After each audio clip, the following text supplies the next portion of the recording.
Assalamualaikum warahmatullahi wabarakatuh. Perkenalkan, kami dari kelompok 2 RAB akan menjelaskan makalah kami yang berjudul tentang model pengembangan pembelajaran area dan sudut. Dan di sini saya sendiri Vika Rizky Afifa NIM 1910210004 akan menjelaskan tentang pengertian model pembelajaran area. Jadi, model pembelajaran area ini hampir sama dengan pembelajaran sudut. Hanya saja, model pembelajaran ini lebih menyediakan kesempatan kepada anak untuk memilih kegiatan sendiri sesuai dengan minatnya dan mengutamakan pengalaman belajar secara bermakna.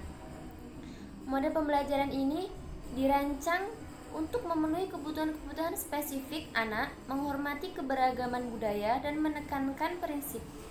Namun, meskipun model ini memberikan kesempatan kepada anak didik untuk memilih ataupun melakukan kegiatan sendiri sesuai dengan minat anak tersebut, tetapi anak juga harus tetap di bawah pengawasan didik. Model ini juga merupakan model pendekatan yang sangat efektif yang dikembangkan dalam pembelajaran individu. Model pembelajaran area ini diantaranya yaitu area agama, area balo, area bahasa, area drama, matematika, IPA, musik, seni, pasir dan air, membaca dan menulis. Jadi, model pembelajaran area ini mampu mengajarkan anak sesuai dengan tingkat kemampuan dalam belajar. Sistem area ini lebih menekankan kepada belajar sambil bermain ataupun bermain sambil belajar. Artinya, dalam pembelajaran ini dikemas dengan bentuk permainan. Tetapi meskipun anak berhak memilih, mereka diharapkan dapat menyelesaikan semua area yang telah disiapkan oleh guru. Terima kasih. Kemudian akan dijelaskan kepada pemateri selanjutnya. Assalamualaikum warahmatullahi wabarakatuh. Perkenalkan, nama saya Puput Anggraini. Di sini saya akan memaparkan materi kedua, yaitu jenis-jenis model pembelajaran area. Setiap area memiliki beberapa kegiatan yang menggunakan alat dan bahan yang berbeda. Semua anak dapat memilih area mana yang sesuai dengan minatnya. Untuk semua area difasilitasi oleh seorang guru.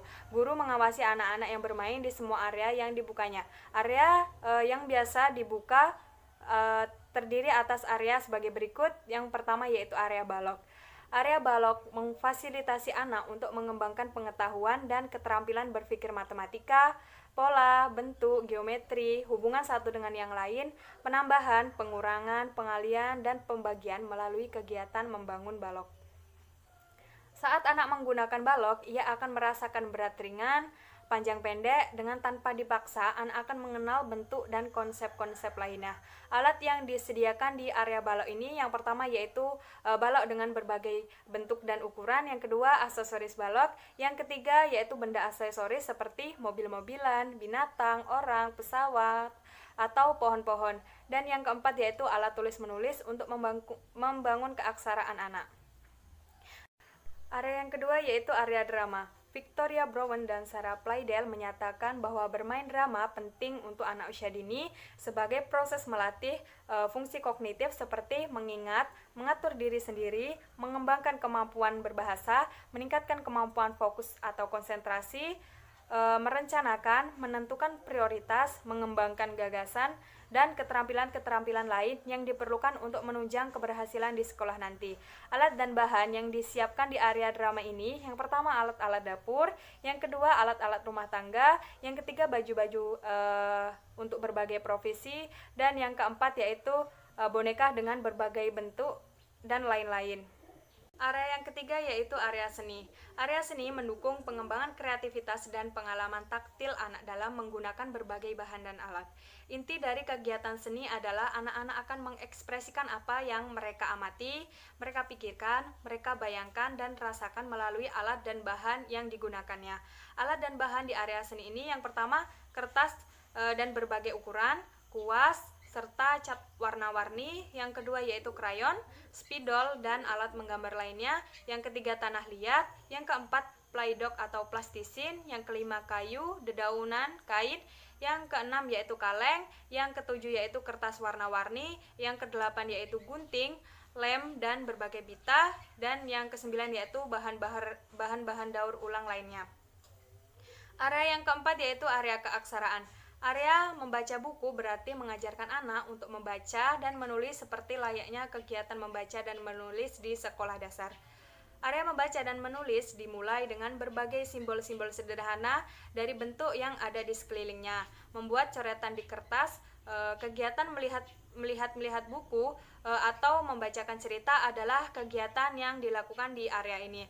Alat dan bahan di area membaca yakni berbagai kartu gambar, yang kedua berbagai kartu kata, yang ketiga yaitu berbagai kartu huruf, yang keempat yaitu berbagai alat tulis dan kertas, dan yang terakhir yaitu berbagai buku bergambar. Sekian pemaparan materi dari saya.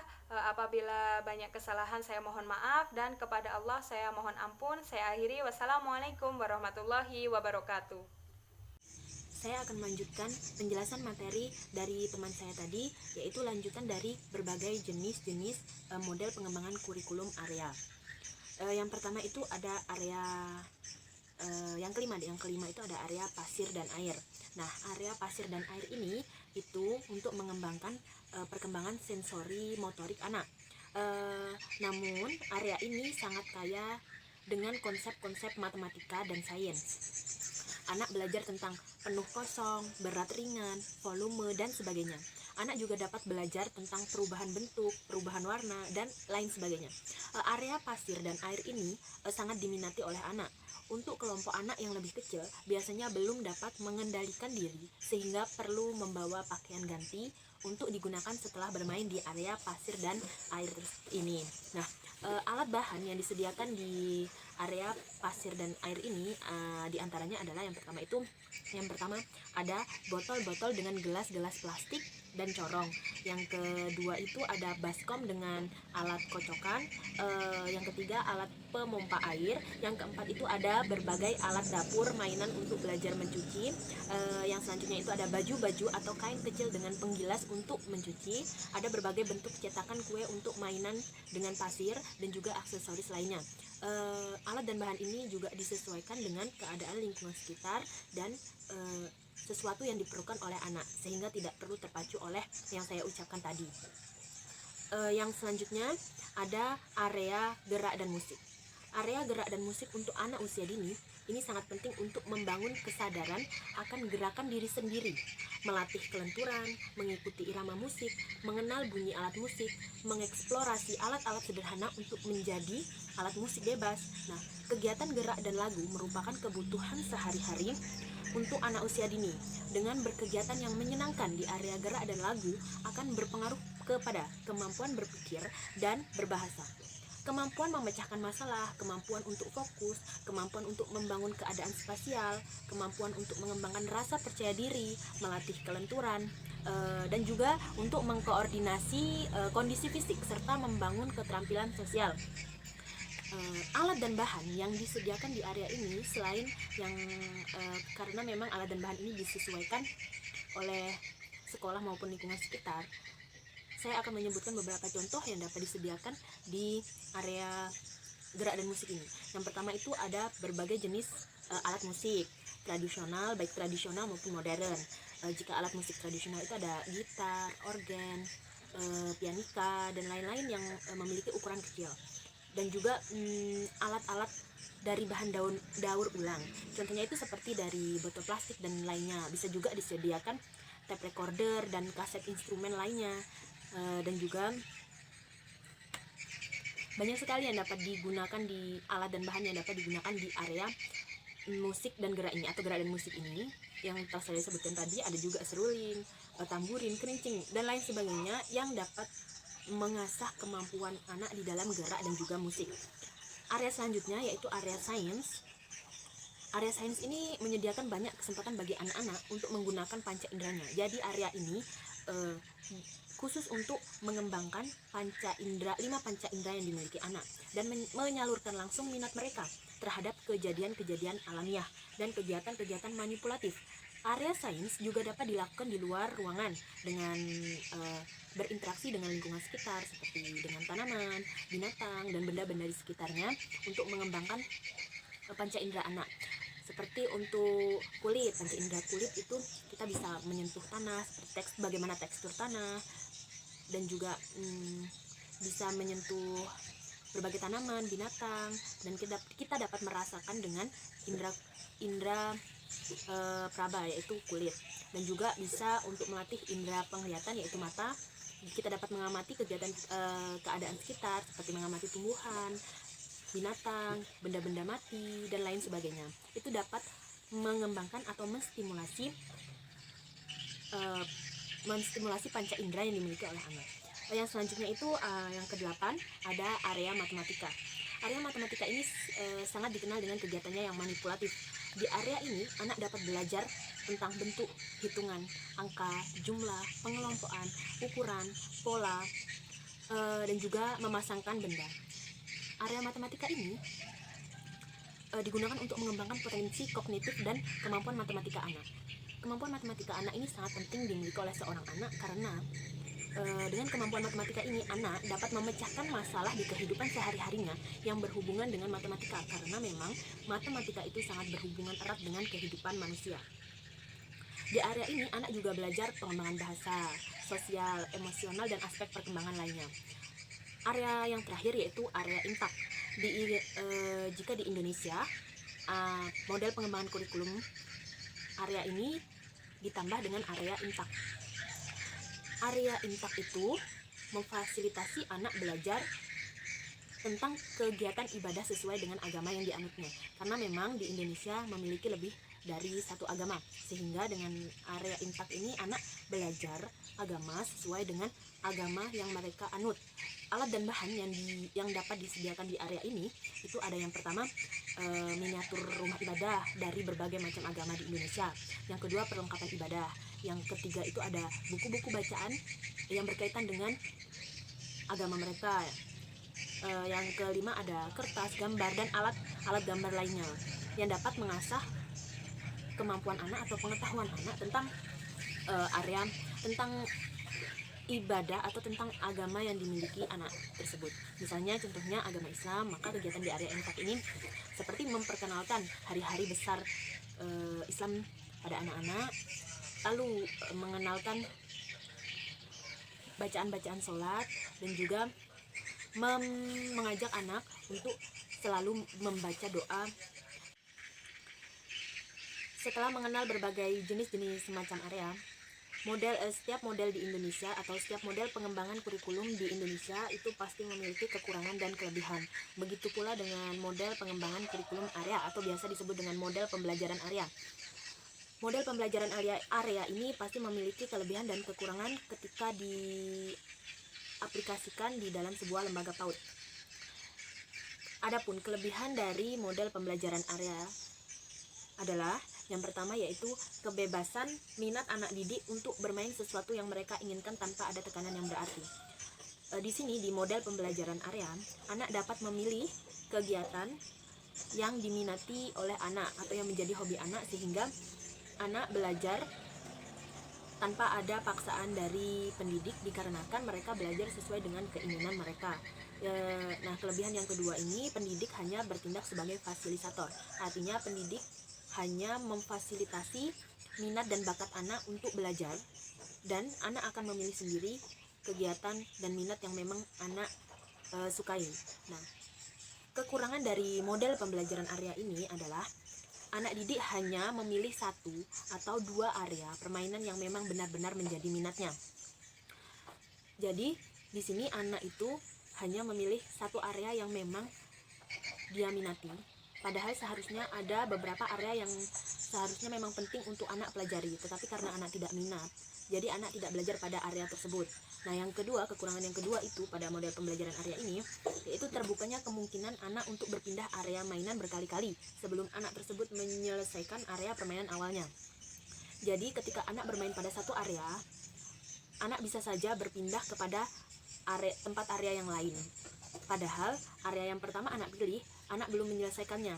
Hal ini bisa terjadi karena memang tidak ada paksaan anak di dalam belajar, sehingga anak dapat berpindah ke tempat area manapun yang anak sukai. Tapi padahal di area yang pertama anak pilih itu, anak belum menyelesaikan tugas-tugasnya yang ada pada area tersebut. Baiklah, itulah tadi penjelasan dari saya. Selanjutnya akan dilanjutkan oleh pemateri berikutnya. Assalamualaikum warahmatullahi wabarakatuh. Perkenalkan, nama saya Umi Zaida. Di sini saya akan melanjutkan pemaparan materi yang terakhir, yaitu pelaksanaan model pembelajaran area. Pada model pembelajaran area, guru mempersiapkan area yang akan digunakan sebagai media di mana peserta didik dapat belajar. Peserta didik diberi kebebasan untuk belajar sesuai dengan minat mereka pada area-area yang telah dipersiapkan guru. Area dimaksud ialah menyediakan media dan sumber belajar yang berbentuk alat-alat permainan yang memiliki nilai edukatif. Dengan demikian, pada pelaksanaan model pembelajaran area, tugas guru adalah sebagai fasilitator, yakni guru harus mempersiapkan alat permainan edukatif atau juga disebut dengan permainan APE. Alat permainan edukatif yang disiapkan oleh guru akan dijadikan sebagai sumber dan media belajar bagi anak dengan melalui kegiatan bermain. Peran guru sebagai moderator dituntut untuk bisa menciptakan suasana pembelajaran yang kondusif. Untuk itu, guru perlu memahami keunggulan dan kelemahan dari masing-masing model pembelajaran. Dengan pemahaman terhadap keunggulan dan kelemahan masing-masing pembelajaran, guru akan tetap dalam memilih model yang akan digunakan untuk kegiatan pembelajaran sesuai tema yang telah dipilihnya. Selanjutnya, model pembelajaran berdasarkan area atau minat ini terdiri atas 3 kegiatan, yakni awal, inti, dan akhir. Kegiatan awal disampaikan guru secara klasikal seperti salam pembuka, bernyanyi, berdoa, bercerita, pengalaman anak, penjelasan tema materi, dan melakukan kegiatan fisik motorik. Biasanya kegiatan ini memakan 30 menit. Yang kedua, kegiatan inti disampaikan guru individual di area seperti berbicara, tugas di area. Kemudian, anak didik bebas memilih area mana yang akan disukai sesuai dengan minatnya. Anak dapat berpindah sesuai dengan minatnya tanpa ditentukan oleh guru. Kemudian guru menilai dengan observasi, penugasan, hasil karya, dan unjuk rasa. Kegiatan ini dilaksanakan kurang lebih 60 menit. Selanjutnya istirahat atau makan selama 30 menit. Kegiatan yang terakhir yaitu kegiatan akhir berisi cerita, bernyanyi, berdoa selama 30 menit yang disampaikan secara klasikal. Baiklah, mungkin itu saja pemaparan materi dari kelompok kami. Lebih dan kurangnya kami mohon maaf. Kepada Allah kami mohon ampun. Terima kasih. Wassalamualaikum warahmatullahi wabarakatuh. Assalamualaikum warahmatullahi wabarakatuh. Saya Fitri Septiani. Baiklah, saya akan menjelaskan materi yang selanjutnya, yaitu definisi model pembelajaran sentra. Model pembelajaran sentra disebut juga dengan model kreatif kurikulum atau BCCT. Model pembelajaran sentra atau BCCT merupakan model pembelajaran yang menitik beratkan sentra bermain pada saat pembelajaran. Sentra bermain merupakan area kegiatan yang dirancang di dalam atau di luar kelas, berisikan berbagai kegiatan bermain dengan bahan-bahan yang dibutuhkan dan disusun berdasarkan kemampuan anak serta sesuai dengan tema yang dikembangkan dan dirancang terlebih dahulu. Model pembelajaran sentra merupakan model pembelajaran yang berfokus pada anak. Pembelajarannya berpusat di sentra main, dan saat anak dalam lingkaran sentra main adalah zona atau area main anak yang dilengkapi dengan seperangkat alat main, berfungsi sebagai pijakan lingkaran yang diperlukan untuk mendukung perkembangan anak dalam 3 jenis permainan, yakni main sensor motor atau fungsional, main peran, dan main pembangunan. Sedangkan saat lingkaran adalah saat pendidik duduk bersama anak dengan posisi melingkar untuk memberikan pijakan kepada anak yang dilakukan sebelum dan sesudah main. Sentra memungkinkan untuk melakukan manipulatif terhadap berbagai objek, terlibat dalam role play atau saling bercakap-cakap dengan teman-temannya, bereksplorasi, berinteraksi secara fisik, emosional, sosial, dan secara kognitif, serta kegiatan variatif yang menarik lainnya. Sentra memberikan kesempatan pada anak untuk bermain baik secara individual, kelompok kecil maupun kelompok besar, dan bahkan secara klasikal. Model pembelajaran sentra dianggap paling ideal diterapkan di tanah air selain tidak memerlukan peralatan yang banyak, tetapi kecerdasan anak tetap bisa dioptimalkan. Model pembelajaran sentra mampu merangsang seluruh aspek kecerdasan anak melalui bermain yang terarah, tersetting pembelajaran maupun merangsang anak saling aktif, kreatif, dan terus berpikir dengan menggali pengalaman sendiri. Jelas berbeda dengan pembelajaran masa silam yang menghendaki murid mengikuti perintah, meniru, atau menghafal. Mungkin itu saja yang dapat saya sampaikan. Terima kasih dan saya kembalikan kepada moderator. Assalamualaikum warahmatullahi wabarakatuh. Baiklah, di sini saya akan melanjutkan penjelasan dari teman-teman mengenai jenis-jenis model pembelajaran BBC atau sentra. Menurut Sujiono menyebutkan beberapa macam sentra yang dapat diterapkan di pendidikan anak usia dini. Di antaranya yang pertama itu ada sentra bermain peran atau Playhouse Center, di mana sentra bermain peran merupakan salah satu metode yang dapat mendukung perkembangan bahasa anak, yang mana melalui kegiatan bermain peran, anak diberikan berbagai peran dengan berdialog. Tujuan utamanya yaitu untuk dapat melatih daya tangkap, melatih anak berbicara lancar, melatih daya konsentrasi, melatih membuat kesimpulan. Dan yang kedua yaitu sentra persiapan atau readiness center, di mana sentra yang memfasilitasi anak untuk mengembangkan kemampuan keaksaraan dengan permainan yang dapat mendukung pengalaman baca, tulis, dan hitung dengan cara yang menyenangkan. Yang ketiga yaitu ada sentra seni atau art center, di mana seni untuk anak usia dini bertujuan untuk mengembangkan rasa estetis dan kreativitas, juga untuk mengekspresikan perasaan dan pikiran anak. Sentra seni dapat dibagi dalam seni musik, seni tari, seni kriya, dan seni pahat. Selanjutnya yang keempat itu ada sentra bahan alam atau Macy Fly Center, di mana kegiatan main anak atau sentra bahan alam bertujuan agar anak dapat melatih keterampilan motorik kasar dan motorik halus. Mengenai anak pada sains sejak dini, bahkan yang digunakan berhubungan dengan alam. Yang kelima yaitu ada sentra balok atau block center, di mana sentra balok adalah area atau zona bermain anak yang di dalamnya terdapat berbagai macam bentuk balok dan aksesoris serta kegiatan pembelajaran menggunakan 4 pijakan main. Menurut Nisis, pusat balok kayu merupakan bagian yang sangat penting dalam ruang kelas anak usia dini. Bahkan jika harus memilih salah satu pusat dalam ruang kelas sebagai pusat yang penting, maka pusat balok kayu menjadi kandidat utama. Selanjutnya yang keenam atau yang terakhir itu ada sentra iman dan takwa. Sentra iman dan takwa terfokus kepada pengenalan tentang ajaran Islam secara mendalam kepada anak usia dini tanpa adanya paksaan dari guru.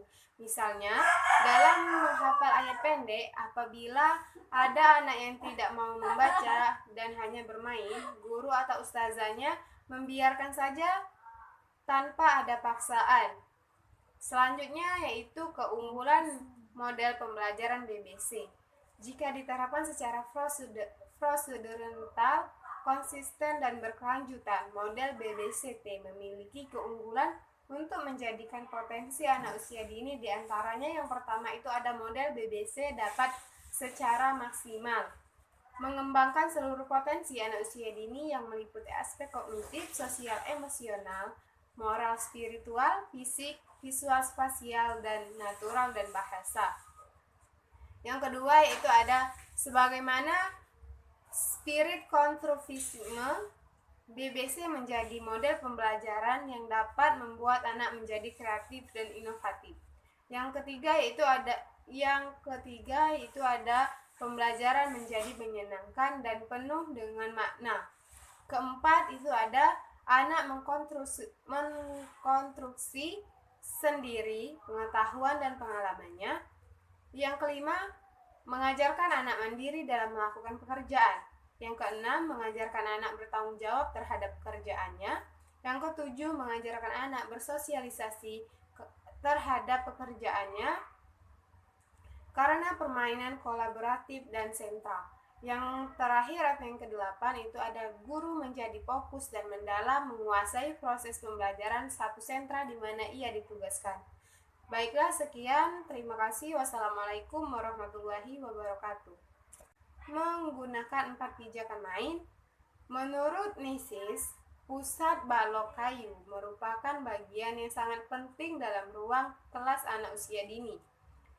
Bahkan jika harus memilih salah satu pusat dalam ruang kelas sebagai pusat yang penting, maka pusat balok kayu menjadi kandidat utama.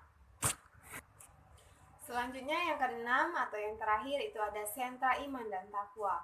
Sentra iman dan takwa terfokus kepada pengenalan tentang ajaran Islam secara mendalam kepada anak usia dini tanpa adanya paksaan dari guru. Misalnya, dalam menghafal ayat pendek, apabila ada anak yang tidak mau membaca dan hanya bermain, guru atau ustazanya membiarkan saja tanpa ada paksaan. Selanjutnya yaitu keunggulan model pembelajaran BBC. Jika diterapkan secara prosedural, konsisten dan berkelanjutan, model BBCT memiliki keunggulan untuk menjadikan potensi anak usia dini. Diantaranya yang pertama itu ada model BBC dapat secara maksimal mengembangkan seluruh potensi anak usia dini yang meliputi aspek kognitif, sosial, emosional, moral, spiritual, fisik, visual, spasial, dan natural dan bahasa. Yang kedua yaitu ada sebagaimana spirit konstruksivisme, BBC menjadi model pembelajaran yang dapat membuat anak menjadi kreatif dan inovatif. Yang ketiga yaitu ada pembelajaran menjadi menyenangkan dan penuh dengan makna. Keempat itu ada anak mengkonstruksi sendiri pengetahuan dan pengalamannya. Yang kelima, mengajarkan anak mandiri dalam melakukan pekerjaan. Yang keenam, mengajarkan anak bertanggung jawab terhadap pekerjaannya. Yang ketujuh, mengajarkan anak bersosialisasi terhadap pekerjaannya karena permainan kolaboratif dan sentral. Yang terakhir atau yang kedelapan itu ada guru menjadi fokus dan mendalam menguasai proses pembelajaran satu sentra di mana ia ditugaskan. Baiklah, sekian. Terima kasih. Wassalamualaikum warahmatullahi wabarakatuh. Perkenalkan, saya Sinta Novitasari. Di sini saya akan melanjutkan pemaparan materi dari Saudari Enda Trisia. Jenis-jenis pembelajaran BCCT. Menurut HERB 2004 mengemukakan ada tujuan atau macam-macam sentra, yaitu sentra persiapan, sentra balok, sentra peran besar, sentra peran kecil, sentra bahan alam, sentra seni, dan sentra imtak. Yang pertama, sentra persiapan. Sentra persiapan merupakan sentra tempat bekerja dan memberikan kesempatan kepada anak untuk mengembangkan kognisi, motorik halus, dan keaksaraannya yang diorganisasikan oleh guru dan fokus pada kegiatan-kegiatan matematika, membaca, menulis, pola-pola, dan mengorganisasikan alat-alat dan bahan bekerja. Yang kedua, sentra balok. Sentra yang memberikan kesempatan kepada anak untuk mengembangkan kemampuan sistematika berpikir dengan menggunakan struktur. Yang ketiga, sentra main peran besar. Sentra main peran besar adalah sentra yang memberikan kesempatan kepada anak untuk mengembangkan pengertian mereka tentang dunia sekitarnya. Kemampuan berbahasa, keterampilan mengambil sudut pandang dan empati melalui main peran yang mengalirkan knowledge pada anak. Yang keempat, sentra main peran kecil. Main peran kecil atau mikro mengalirkan materi atau knowledge pada anak melalui alat main berukuran kecil. Yang kelima, sentra bahan alam. Sentra yang memberikan kesempatan kepada anak untuk berinteraksi langsung dengan berbagai macam bahan. Dan yang ketiga itu ada kegiatan pijakan saat bermain. Kegiatan pijakan saat bermain adalah kegiatan inti pembelajaran. Pada kegiatan ini, anak memainkan peran sesuai dengan sentra yang ia masuki. Mereka berbagi peran dalam permainan dan saling bergantian saat permainan. Jika misalnya satu permainan hanya untuk 5-10 orang, maka sisa anak bermain pada tema lain pada satu sentra yang sama. Setelah pada pijakan ini, posisi guru hanya sebagai fasilitator yang mengarahkan dan mengatur permainan. Waktu yang diperlukan untuk kegiatan ini paling sedikit 60 menit.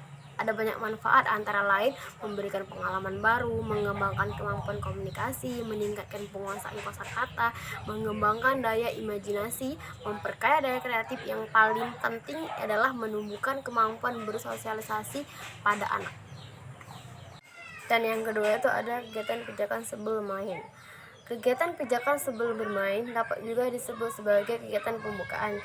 Tujuan dari kegiatan ini adalah untuk menyiapkan kondisi baik mental maupun fisik pada anak sebelum ia memasuki kegiatan inti pembelajaran. Kegiatan pembukaan ini dilakukan dengan cara membentuk lingkaran kecil antara pendidik dan anak, dan jumlah dalam satu rombongan itu paling maksimal 20 anak. Kegiatan pembukaan pada pembelajaran di sekolah yaitu seperti mengucapkan salam, doa, mengabsen kehadiran siswa, menyampaikan tema pembelajaran, melakukan persepsi, menyampaikan tujuan pembelajaran, dan memberikan motivasi awal pada anak. Dan yang terakhir yaitu adalah pijakan setelah bermain. Pijakan setelah bermain adalah kegiatan yang dilakukan oleh guru dan anak saat ketika mereka selesai bermain. Anak dan guru kembali duduk dan membentuk lingkaran. Dalam kegiatan ini, guru menyuruh anak untuk menceritakan kembali terhadap apa yang telah mereka lakukan, menanyakan perasaan mereka, memajang hasil karya, dan melakukan penguatan positif. Itu saja penjelasan dari saya akhiri. Wassalamualaikum warahmatullahi wabarakatuh.